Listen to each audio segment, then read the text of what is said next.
J'ai eu cette envie indélébile de te céder. Et ce fut ma manière de te posséder. Alors que l'impensable fut réel, de te balbutier dans ton propriété impropre. Je suis coupable de te laisser impropre dans ta propriété. Ce fut d'entendre de venir à ta visite d'un être autre. Ce fut d'entendre d'appeler. Ce fut d'entendre ton appel et si séjourner. Ce fut d'entendre d'un temps d'appel qui m'a poussé à me vagabonder dans tes loges quand tu étais l'autre, dans tes propres loges de lapin, de susto et des oiseaux de Saka qui chantaient dans tes êtres, dans les après-midi de vendredi, saint ou pas. Ton fil d'amour est un chant pour m'appeler au large. Et ce fut ce temps où je n'étais plus dans la coquille de noix, d'où mes pérégrinations à l'intérieur, au-dessus, en dessous, au sens. Et dans cette nuée d'amour qui était nôtre avec toi, dans ce dénudement et renouement qui était à notre façon le nôtre. J'ai aperçu le mot ou le concept d'amas en vérité. Ces après-coups, des après-midi, des nuits très tard, le matin très tôt ensoleillé,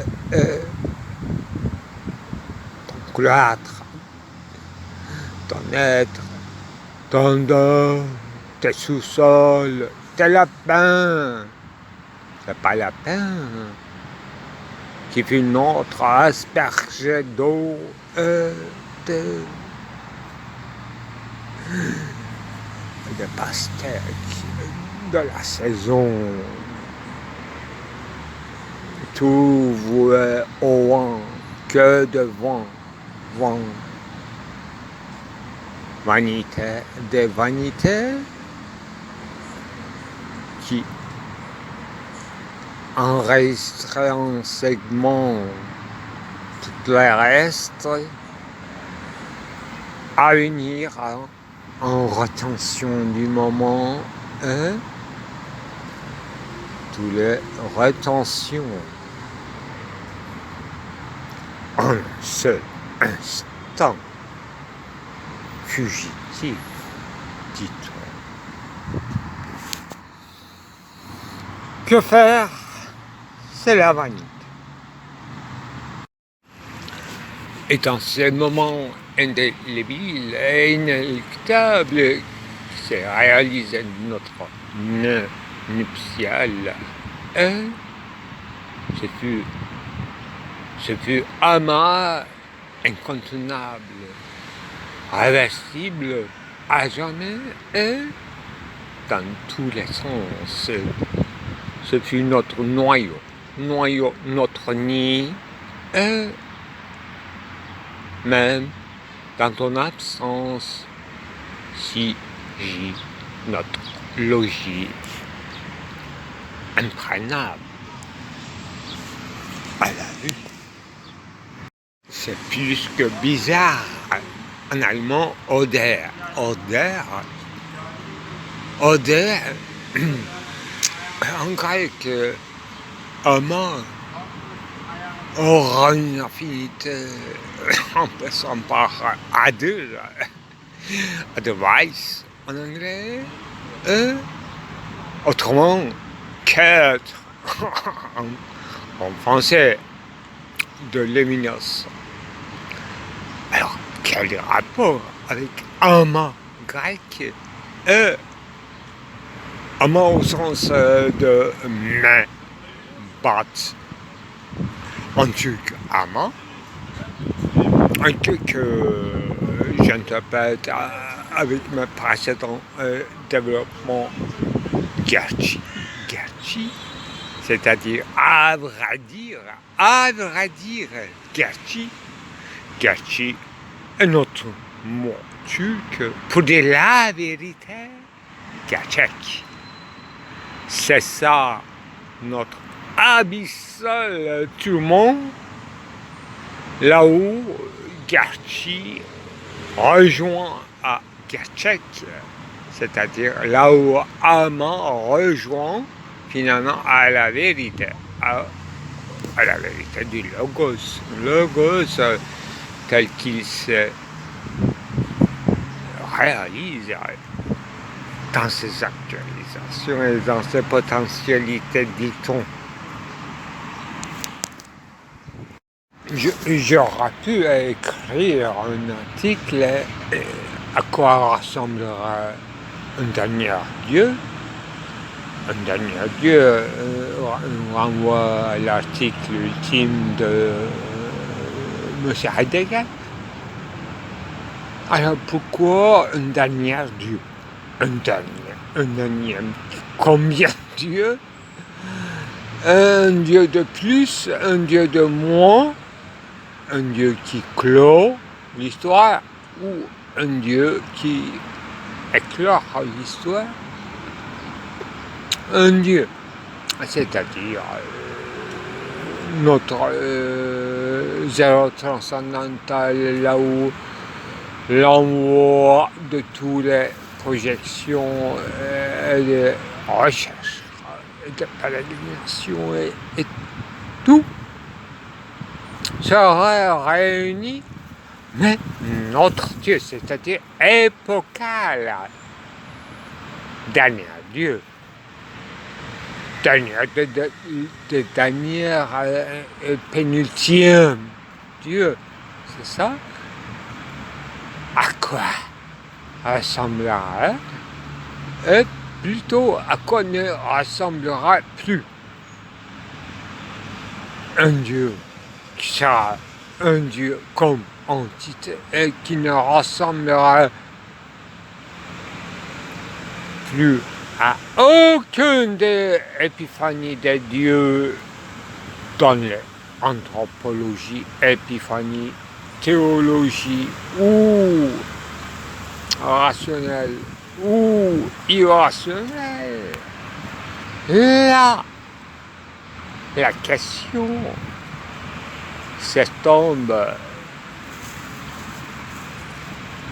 par une nouvelle bruit entendu, non pas des temps, mais de simple nature qui était faussement équivoquement égalé à Dieu, n'est-ce pas, par notre oiseau de Spinoza, Deus sive natura, c'est n'importe quoi. N'importe quoi fait l'affaire, c'est notre enfer. Salut aux bons entendeurs. Que de verbiage, dirait-on. Alors, c'est vrai, c'est la parole interminable, incessante, qui, qui fait durer, perdurer, et une certaine persévérance, une certaine formlich, c'est-à-dire une certaine fidélité, disons, en la foi de quoi, une mauvaise traduction, bien sûr. Voilà, persévérance dans le concept. Mais quel concept? Il s'agit d'abord du verbe différer, et ensuite de la différence, y compris, rien y compris derrière, que j'interpréterais comme une réserve, mise en parenthèse, suspense, époquée, rallongement. Voilà, un moment de suspension et un moment de distanciation. C'est la distance qui compte, l'intervalle, l'interstice, soit entre l'été et le temps, soit dans la température spatialisante, disons. C'est une, comme on a dit, une poche, une réserve. Là, il faut renvoyer à cet article, n'est-ce pas, de Derrida. Bataille qui est très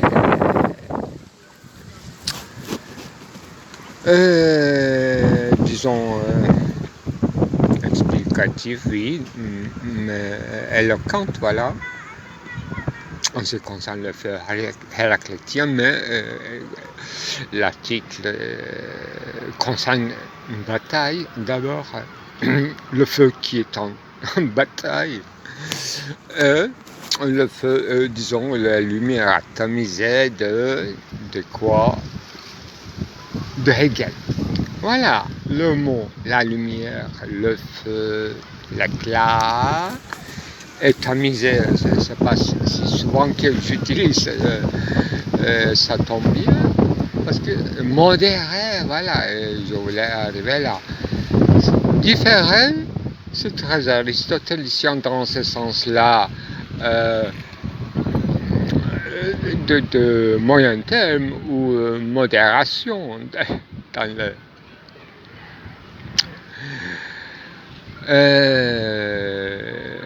dans la propulsion, disons, dans l'éthique d'Aristote. Voilà la dimension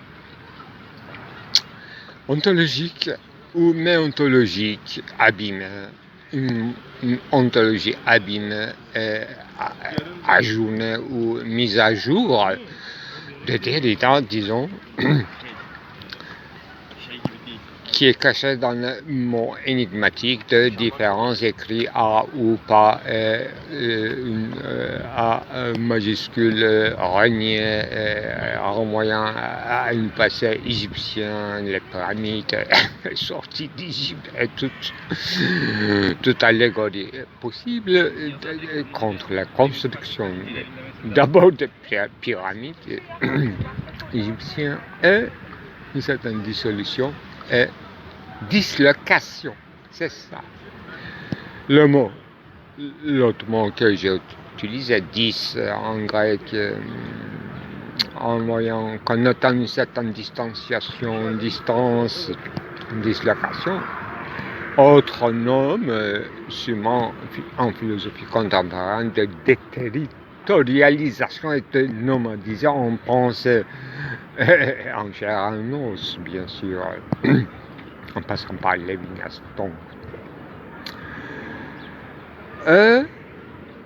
dislocation, disloquer, la distance, espacement, différé, temporaire, s'ajourner, ajourner, mise à jour, avec avec l'éclat et des retombées jouait pas en pas, étage par un étage, les escaliers de Jacob, en parabole, en hyperbole, connu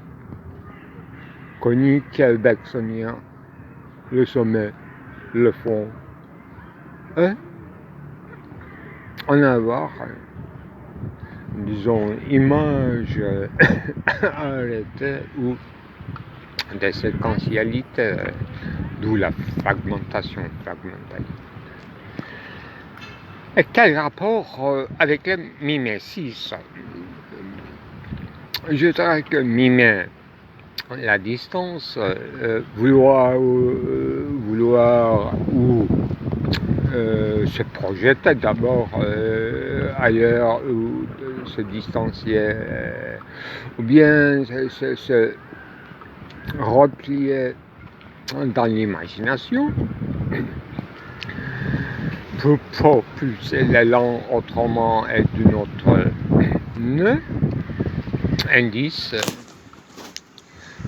Je des indices. Voilà, il y a plusieurs sortes de mimésis, bien sûr. Il ne s'agit pas d'une simple imitation, mais une répétition ontologique au sens noble du terme. Mimésis, très fructueux mouvement réfléchi, c'est le mouvement même de réflexion d'ailleurs, mimésis, imitation, et renier, renvoyer et rejeter l'exemple, l'indice, jeu d'indice, j'insiste là-dessus, il y a un film. Voilà. Différer aura un certain rapport avec mimésis au sens ontologique du terme, miméto-ontologie, c'est ça. Sans poétiser, pas forcément, il ne s'agit pas de la poésie au sens courant de la terme, mais de la fiction et de la pensée qui permet d'en avoir des réserves, justement, quand j'ai dit réserve, Bergson connaissait quelque chose en ce qui concerne refus de cette duplicité d'action-réaction, mais retard de la réaction, c'est toute une ontopolitologie qu'on veut qui soit un peu poétisante. C'est ça notre conception de persévérer, soit dans l'être, soit dans le temps qui fait, dans l'époque, qualité, dans le suspense même de l'époque, avec les oscillations et dérobades et dérapages, des renvois des autres époques, donc un certain anachronisme qui est en je parle en termes théâtral et scriptural, bien sûr, dans le texte même de la philosophie. Que le sujet soit ceci ou cela, c'est peu important, c'est la méthodologie qui compte dans ce sens-là. Voilà. Certains appellera méthodologie, l'autre appellera insight en anglais, ou bien cette intuition rationalise, une certaine, encore pire et difficile, une intuition sensible. Et cette fois-ci, n'est pas au sens dégradé de, je souligne, de Kant, mais au sens fort de faire face à Manifeld au divers qui reviendra au même avec ces cyclons, le mouvement ondulant, renversant les paraboles qui se renversent dans une onde sinusoïdienne, autant que je sache des choses de la physique et de l'optique, etc. Et l'énigme de, pourquoi pas, des couleurs de printemps de mouvements aériens météorologiques dans notre globe terrestre sublunaire. Voilà, un clin d'œil encore à Aristote, à son inside, qui est caché quelque chose d'Héraclite de ce feu que j'appelle pour l'instant, pour compléter un certain, n'est-ce pas, pôle de quadruple ou d'asquilière, constellation ou interstellaire et conflagration. En dessin, en avant, au milieu. Voilà, on est encore en trompe dans la médiocrité, sur laquelle j'ai fait quand même médiocrité, médium, moyen terme, modération dans les passions. C'est ça notre Aristote en éthique, et d'où l'issue sur mon tout thérapeutique, y compris psychanalyse, ce qu'on appelle Lacan, école psychanalytique de Paris, Simon, dans le pire état, école américaine de Freud. Ça existait un moment et ça marchait, au sens, n'est-ce pas, au sens souligné du terme, ça marchait dans le marché et ça servait à la modération, dans la passion. Voici mes enfants, l'histoire abrégée de notre histoire, de la philosophie bien sûr.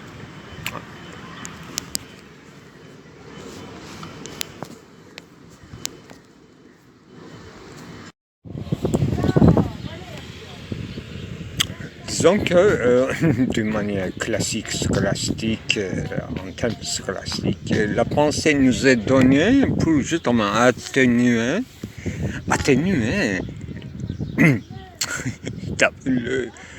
la mortalité du cœur, dépasser, si c'est possible, en pensée. Et le corps nous sera donné pour atténuer et une certaine exhaustivité, excessivité de la pensée. Pensée devrait être compris comme un intelligibilus, la pensée pure, mais pourquoi pas dans les mouvements idéaux planétaires des astres solaire, le voisin d'une autre rue, notre non-voisin lointain, et notre existence sublunaire, terrestre, corporelle, charnelle, serait donnée par le biais de passions pour modérer justement l'excès de la pensée, l'excès, surplus, cet excédent qui nous sera donné, ou bien cet excédent que nous sécrétons comme excès nous déchargeons. Alors, une certaine distanciation, un changement de vitesse, lenteur, rapidité de la pensée, tout un spectrum comme le 7 art ou 7e art, as trivium, as quadrivium, toutes ces classifications, distanciation, segmentarisation, c'est encore de différent de notre civilisation telle qui nous est connu. Il a la préhistoire aussi de passion, n'est-ce pas, sous la figure du forêt sorti du feu. Autrement dit, de la conflagration du forêt qui n'accepte le langage que sous la forme de cris du forêt. Alors, au sens Rousseau, bien sûr. Voilà comment atténuer les passions qui nous sera donnée ou bien nous sera impartie parmi les autres vivants capables de kinésis, un moment sur une trajectoire entre la naissance et la mort. Donc c'est encore segmentérisé donc dans la logique de la vie, la naissance connote la mort et la mort qui comprendrait un certain excès de passion peut-être pourquoi pas maladivité ou le mal sans nom, c'est-à-dire innommable, qui n'est pas mal. Là, il y a encore retournement de contraire. La vie donnée comme expérience à vivre la vie, tout coup, mais au sens très fort de l'expérience et non pas seulement au sens kantien de la représentation. N'est-ce pas, le monde comme volontaire représentation, c'est encore une certaine timide pensée de Schopenhauer pour parler de l'être d'une manière énergétique tel que l'effet de la raison, n'est-ce pas? C'est une citation de Kant, le fait, un fait de la loi morale sera un fait de la raison, un fait, un factum, comme vie qui inclurait la volonté, c'est-à-dire désir, ce sentiment de manque, vouloir en plus se projeter dans des horizons différents. Donc la représentation se représentait d'une manière ou d'une autre dans un segment ou dans une localité, comme j'ai dit, c'est ça suffit, manger local, manger. Et non pas penser local, mais parler local pour s'assouvir de cette figurabilité qui vous sera donnée par une brise, par le vent d'automne, printemps, été, temps saisonnier, et que nous devons à une certaine éclipse, déclinaison ou inclinaison, inclinament à une certaine, cette fois-ci faux mouvement de notre de la rotation de la Terre par rapport à son angle au Soleil. Vous voyez, la diversité des saisons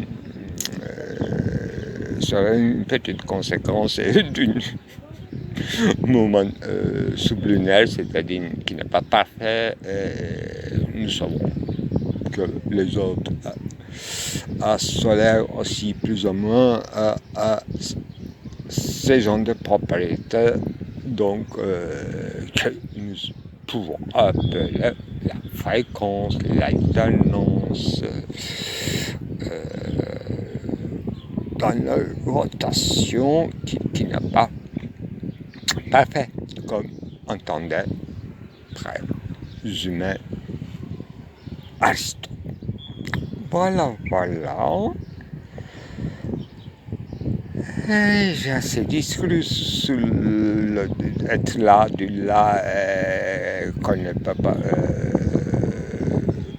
s'y réduire à une location. Donc, notre, disons, faculté d'imagination, de penser, à quoi servirait avec les passions et comment on les modérer et pourquoi les modérer sous les légites des lois ou sous un aspect civilisé. D'où viendrait l'hypocrisie, d'où viendrait le refoulement voulu ou forcé, d'où viendra une certaine cadence, la musique rythme, c'est-à-dire fréquence, alternance, subalterne, subsumer, ce mouvement de subsumer un certain idéal fade sous la figure je veux dire, rampant de power pour mimer, n'est-ce pas, l'écriture langage de ce genre, mime parfois ce qu'il entend comme Fontaine, comme le poème intitulé Fontaine, dont le cascade d'un vers à une autre renverra l'un à l'autre dans l'exemple cité, genre de M. Heidegger, je suppose dans son article de l'origine de l'œuvre d'art, peut-être Fontaine. Donc, qu'on peut appeler la performance en écrit, donc la poésie. Il n'a pas représenté seulement une fontaine, mais l'actualité performé, l'acte même, au sens je dirais, scolastique du terme, le verbe de couler en cascade, c'est-à-dire étage par étage. Là, l'opéra a disparu de M. Artaud était compté de cette manière, des étages sonores. Que dire, plus de mouvements de modération de passion, alors que rien ne modère, mais tout est rythmé, distancié, spatié, temporaire. Voilà.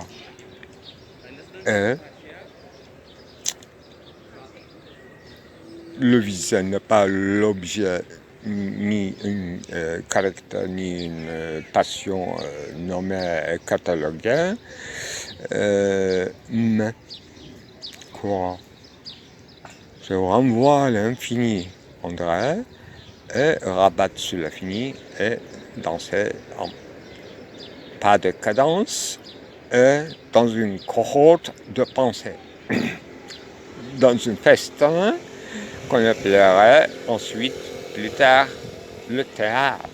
Le théâtre philosophique, ou bien pensée telle qu'il nous est, une partie de s'extérioriser, représenter autant que nous connaissons les moyens par l'écrit, par la trace. Est-ce que nous aurions encore besoin de savoir ce qu'ils ont pensé, ce qu'ils ont fait, agir ou réagir devant le fait de la pensée, nos ancêtres, les ancêtres de toute l'humanité. Et c'est ainsi que nous nous préoccupons de la destinée ou du destin de la trace, même nos matériels. Donc nous aurions une bizarre autoréférentialité, curiosité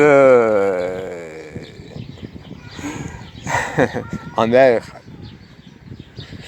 ceux qui auraient pensé dans nos écritures devenues squelettiques ou trop légères, trop frivoles ou trop formées canoniques des anciens, si nous n'y trouverions pas notre notre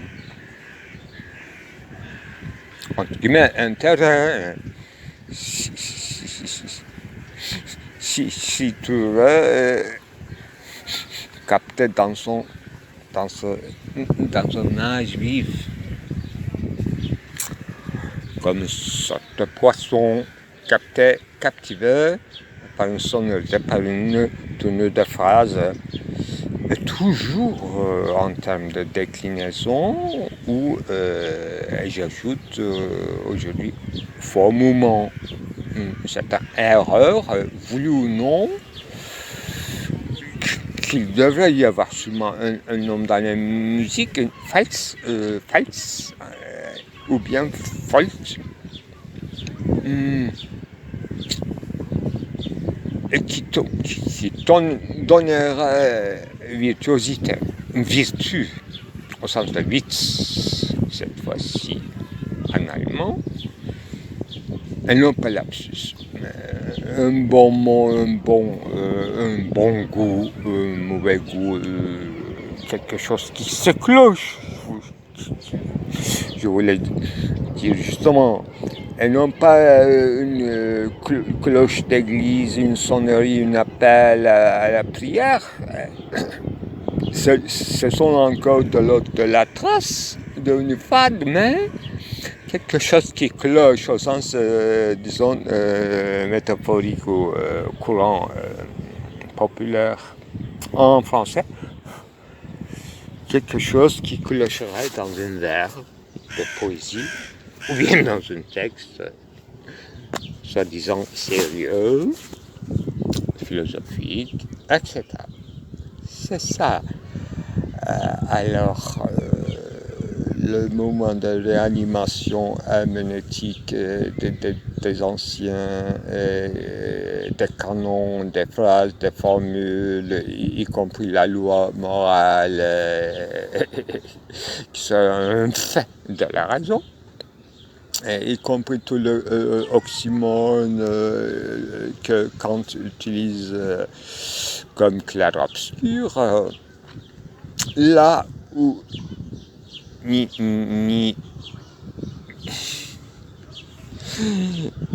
encore là où sera encore le nid des retournements de contraire, c'est-à-dire de se faire la christianisme dans les autres cultures, pourquoi pas dans la philosophie de Tao, un principe de yin-yang, au lieu du feu, une autre manière de penser dyade,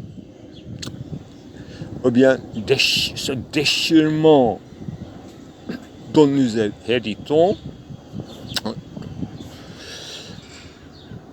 à la fois entre l'être et le temps, à la fois entre l'infini et le fini, et à la fois le mâle et la femelle. Pourquoi pas? Parce que yin-yang, quand même, interprété d'abord par les occidentaux et sûrement par les orientaux taoïstes aussi, cette bizarre figure d'androgyne, donc un certain corps, non pas en français cette fois-ci, en anglais, cœur, au sens noyau, voilà, noyaumatique, que nous cherchons de dévoiler de manière, au sens fort du terme, analytique, et non pas seulement dans le jugement dit au sens restreint du terme, jugement analytique, analysis, y compris dans le XXe siècle, psychoanalyse,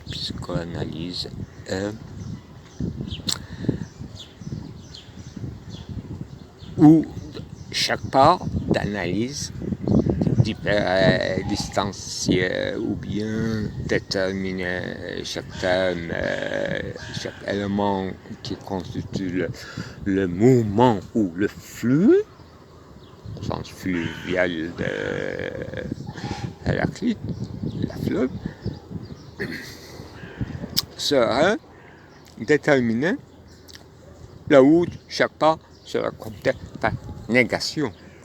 Alors qu'il y a une synthèse passif et actif continuelle et que nous avions appelé un moment sur détermination. Donc chaque part serait, dans le moment d'analyse, sera surdéterminé, donc ça sera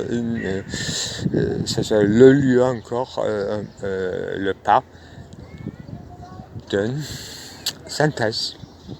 D'où viendrait peut-être ce fameux invention de Kant, de jugement.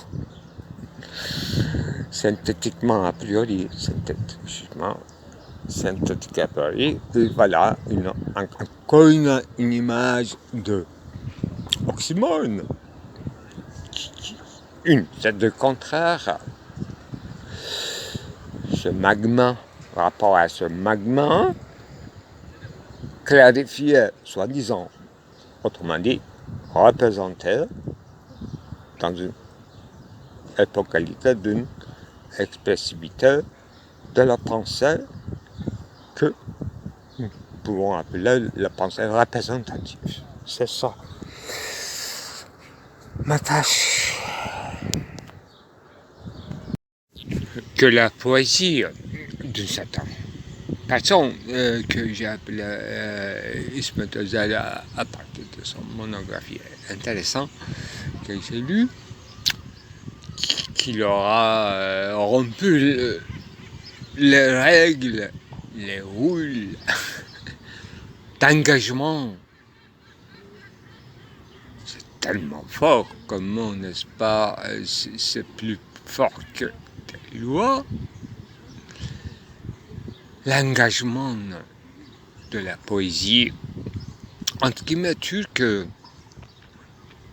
car on ne sait pas où commence et où finit les aires d'influence abordage.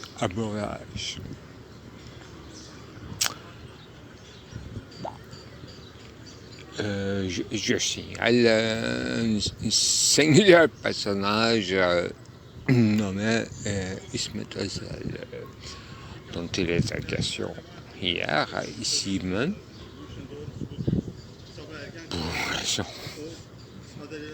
pour une simple raison, de simple question, comment vous avez commencé à l'acte poétique. J'ai suivi comme réponse un cheminement long et détourné qui commencerait de générations d'avant, de la génération de ma famille, bien sûr, ma singulière naissance, disons, qui m'était préoccupé.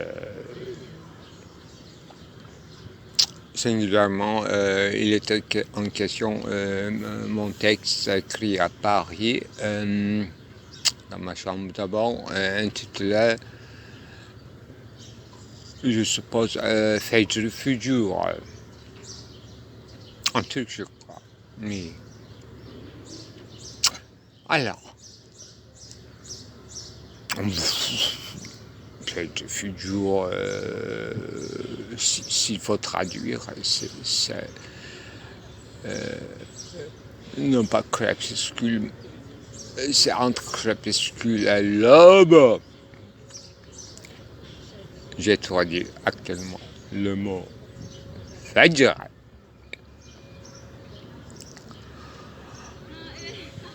toujours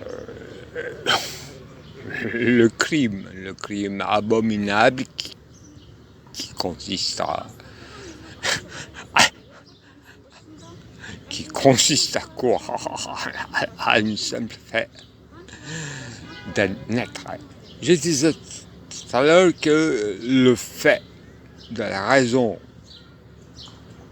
personne ne considérait, me soupçonnait qu'il s'agirait d'une certaine, non pas calembour, mais d'une certaine oxymoron dans une registre philosophique qui distingue si radicalement l'expérience, ce qui vient de l'expérience, ce qui vient de la raison, quelle caricature, et dire à un moment donné, dans l'écrit même de Kant, en ce qui concerne la loi morale, un fait de raison, mais j'insiste qu'il faut repenser dans cette excentricité de gérondif actif passif, ce que voudra dire le fait de la raison.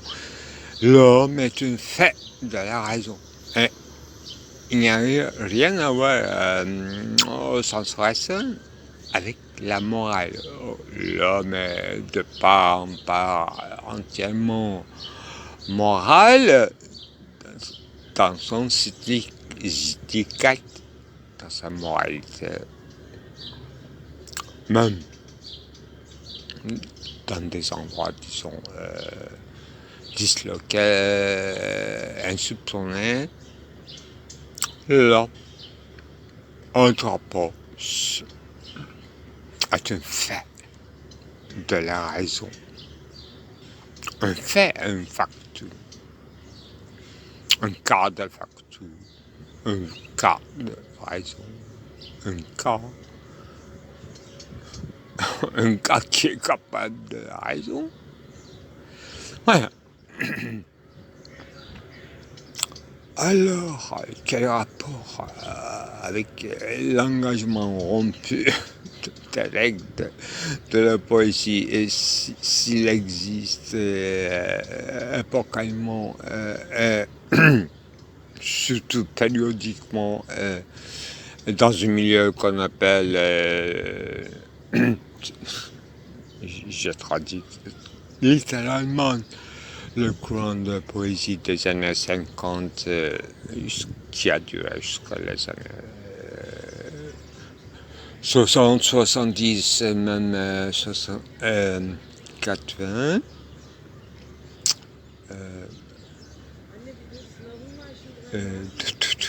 C'est difficile. Kingiani aura voulu dire dans la langue marginale.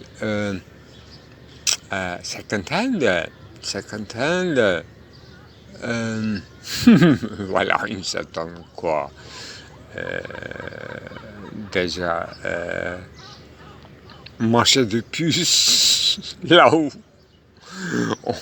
on verra une certaine éclipse du soleil ou une chute de petite météore. C'est-à-dire, comme je disais, non, comme je lisais ce matin, Husrev, il est Shirin de Nizami Genjavi, là, c'est abondant de métaphores comme ça, étincelants, les étoiles qui tombent, qui brillent, quand l'amant, les mains sourit, simplement, etc. Voilà notre question philosophique, les images figurabilité, et canon. On voit à des canons. Et déclinaison des canons et clinamène certaines rechutes à une singularité épocale qu'on appellera l'œuvre. L'œuvre qui commencerait par les salutations et Et comme le remerciement et des exhortations, vous voyez, la forme et le contexte, n'est-ce pas? Le contexte dans lequel cette œuvre a eu lieu ou s'écrive. Oui, je parle de Hamse, la forme de 5 de Mesnevi, de grand divan oriental. Donc, quelque chose, connaissait quelque chose, un cas pour, voilà, finalité ultime. Chez les êtres terrestres, chez les êtres corporels ou organisés, c'est-à-dire politiquement formés au sens très fort péjoratif, torturant du thème, formés et qui se présentent comme écrivant sous une forme bien acceptée, qu'on appelle Mesnevi. Pour vous, on traduit ça. Le divan, l'entièreté de l'œuvre, opus magnum, deuxième Kunstwerk, et le rapport souvent salutation à l'au-delà, formé dans des textes, et on est encore en rapport avec les images, figures, métaphores de Zoroastre. Je parle strictement actuellement du texte de Nizami Genjavi. Quel rapport avec Ismet Tosaïa? Voilà, c'était une question fondamentale, parce qu'on m'avait demandé comment vous avez commencé l'acte poétique, qui est fondamentalement, n'est-ce pas, poétisante et politisante, ne serait-ce que dans son aspect minimal d'intersubjectivité morale et qui comprend une dimension énorme et exorbitante d'immoral au sens de mimésis ayant ses doigts.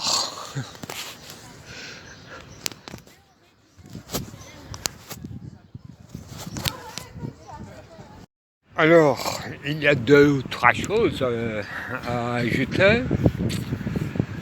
L'un que j'avais oublié, que j'avais rêvé dans le registre retournement contraire,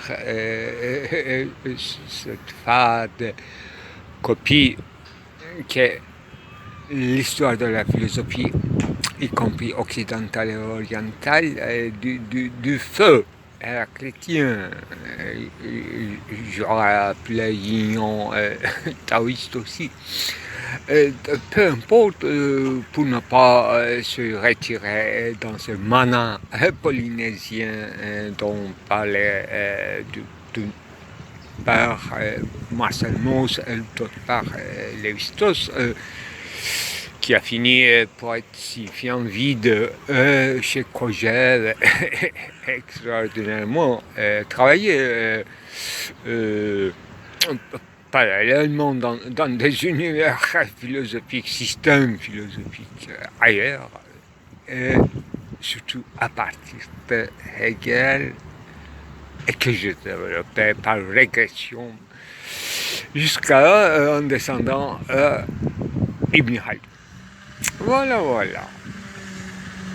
Première scène, encore une fois au commencement, mais c'est quand même un rappel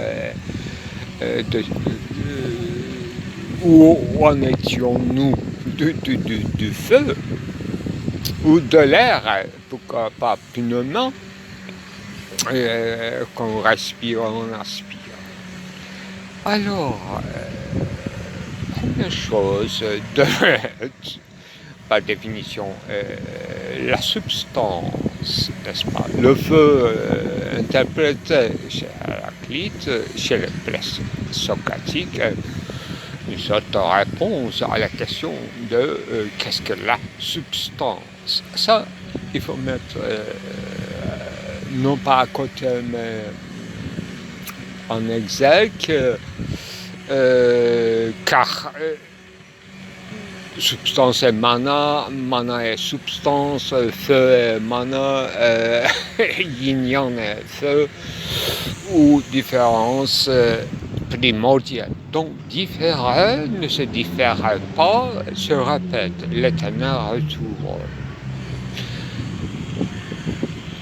Substance, il y a tellement de choses à dire, y compris mes déclarations dans certains titres de films. Par exemple, moi, transcendantal, égo-transcendantal, c'est moi, etc. Ce genre d'utilisation de pronoms personnels de premier ordre, moi, y était, qui était devenu à partir de certainement moisissure du moi y était, à partir de Jacob, bien sûr, dans mes films, dans mes discours. Alors, substance, moi, le feu, schise, division, division qui se divise, se diffère.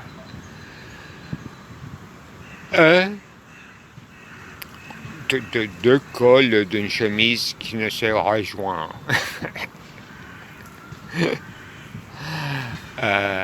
Pour citer un verbe de Isiatassa, biticemiorum senine bitior. Voilà, l'autrui, l'insens d'autrui, là où on n'arrive pas s'achever, s'accomplir et finir avec toi, l'instance de toi, donc désir, même il s'agit d'une prière à Dieu, apostrophier Dieu comme toi, ou bien l'instance de désir, l'amant, le bien-aimé. Donc, ce sera un certain passage doux des frontières pour arriver par l'écriture mimétique qu'on appelle roman, un genre si compliqué qui n'obéit pas à des codes, comme la poésie d'ailleurs, que nous avions discouru avec notre ancien ami Ilias Bingel, que je viens de lire son roman Les patates dans la cuisine. C'est extraordinairement banal comme titre. Voilà, que dire? D'abord, première impression, il est question du désir. La question centrale, c'est le désir. D'abord, inassouvi ou assouvi à partir de patates épluchées. On ne sait pas si c'est cuit, bien cuit ou non pas cuit, cru ou pas.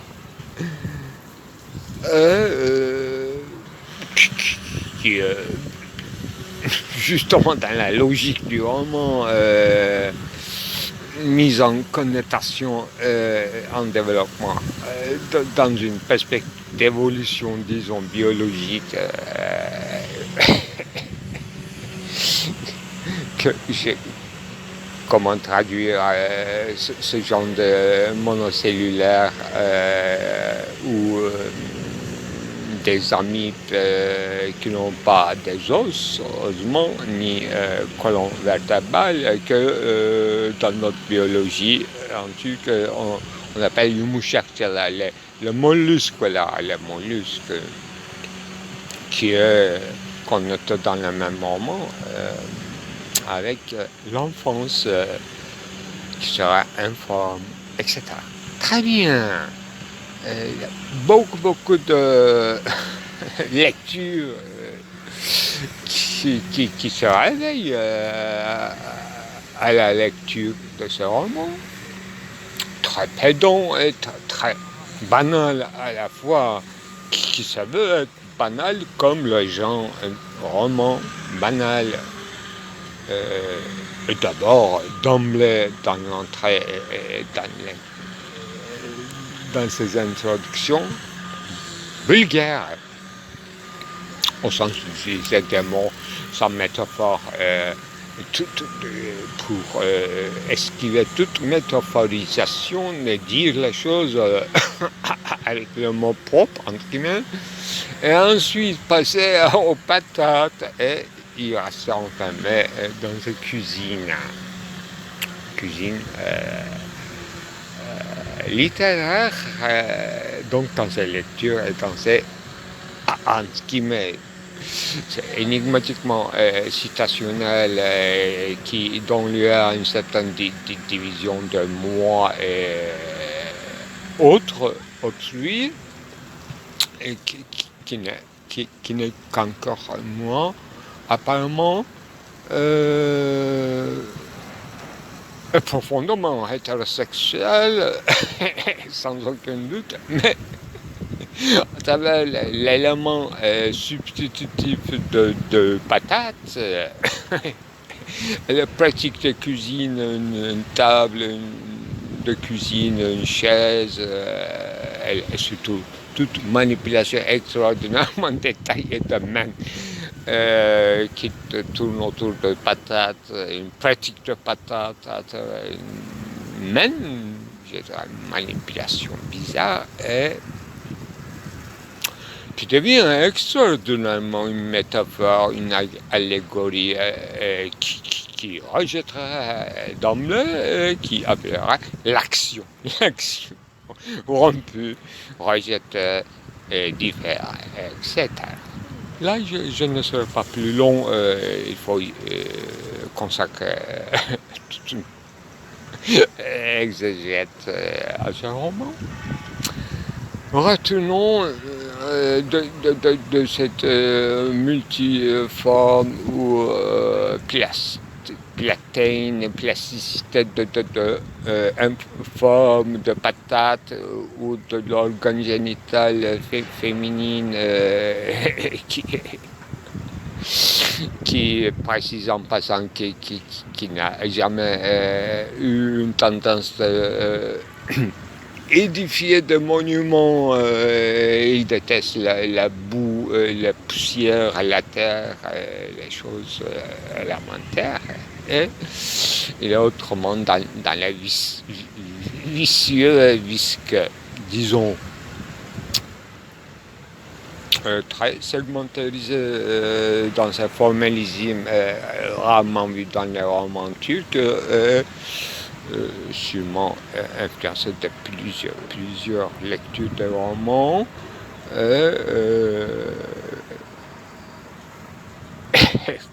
Passer pop à eux, là où j'étais témoin d'écriture de ces romans dans les années 2000 jusqu'à 2005. Alors, qu'est-ce qu'il disait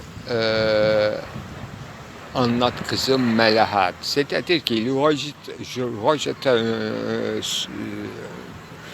une somme de romans là où on interfère avec les dialogues pour représenter la vie qui se découle à travers les dialogues. Là, dans ce roman, il n'y a pas de dialogue, il n'y a que entre guillemets, donc des citations, des phrases, des bons mots et des phrases qui se répètent comme des ritournelles je dirais qui retournent à ce contraire. Surtout dans cette différence sexuelle, justement, qui se déclare en tant que narrateur d'emblée, en tant que mâle, et qui précise ses considérations négatives envers la femme, et il est brûlé de femmes du sexe contraire. Là, à partir de la deuxième moitié du roman, il devrait y avoir tout un renversement des situations bien décrites littéralement, comme une sorte de négativité appliquée au sujet dit féminin et qui est devenu jeune femme. Jamais cité par et nommé par un nom propre. Voilà, son nom propre est une généralité formelle qui s'excuse, etc. C'est pourquoi j'en parle dans le registre à la fois de différer, de distanciation, donc un certain rejet de femmes qui s'accompagne à un désir brûlant de l'acte sexuel, hétérosexuel, y compris de sa malsaine, etc. Bon. J'ai dit en passant que j'étais un témoin à peu près à travers notre amitié et nos conversations sur des généralités pendant les rédactions, je suppose, de ces romans. Et j'en passe à mon deuxième, disons, protocole ou registre témoin. Et je vous le cite à l'instant même. Paul Celan, Ocean Gloria, la gloire descendre, et sévère, personne n'est témoin du témoin. Là, c'est un registre à part entière aussi important que la substance est Dieu, rapport à Dieu du témoin, des faux prophètes, prophéties ou une certaine expérience mystique de Dieu, etc. Tout se permet dans ce registre, mais pourquoi j'en parle dans le registre de substance comme feu brûlant, sujet brûlant et substance. Définir cette fois-ci, selon mon interprétation, et bibliquement, je dirais, changement de registre biblique, en ce qui concerne le sujet philosophique de substance, et même pas Dieu, y compris Dieu. C'est-à-dire que si substance, si elle existe ou pas, si elle est un récit ancien, métaphysique, elle a disparu, elle est subtilisée et quitté la scène, soit que c'est moi qui ai la substance, pourquoi pas la philosophie moderne cartésienne, etc., ou jusqu'à Fichte, y compris Fichte, moi et moi. Voilà, une différenciation, et Celan, répétons-le, disait personne n'est témoin de témoin, et j'interprète cela comme une sorte absolue vérité en ce qui concerne témoignage, au sens d'abord de Beziehung, de Zeugen, et de ce registre et de chaîne de génération. Donc toute l'humanité, mais au sens cette fois-ci hébraïque du terme, de les fils d'Israël, c'est-à-dire soulignant bien qu'il s'agit de ceux qui sont nés et ceux qui sont voués à la mort et ceux qui sont capables de se générer, pas des générations donc par. Alors, dans cette lignée de témoignage, personne n'est véritablement témoin de personne.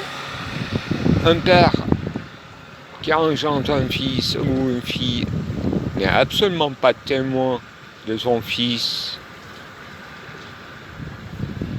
Et quel rapport? Et cela va jusqu'à par une régression infinie. Ça concerne à partir ici maintenant d'un moi, d'un père, d'un fils ou d'une fille, d'une trame familiale, toute une passée, une mémoriale et toute une future projetée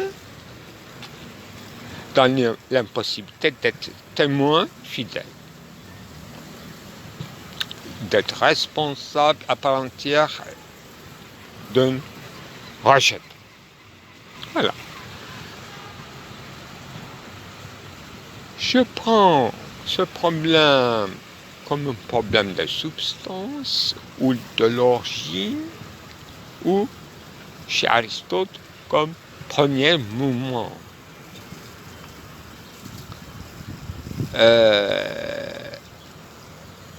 Qui relancerait tout cet enchaînement, déchaînement de passions au su ou à l'insu, donc paternité acceptée ou pas, dans le cas de non-acceptation de paternité d'ailleurs, il n'y a pas de témoin, il n'y a que des paravents et des écrans ou de hypocrisie ou de simple fait de négation ou simple oubli justement de cette mince lien conjugal qu'on appelle le mariage par exemple. Voilà. Un passage à des problèmes de l'égalité, etc. Mais ce que je voulais dire comme modèle, en citant le mot de premier mouvement propulsif chez Aristote, là, on ne peut pas trouver une origine comme premier moment, une première causalité,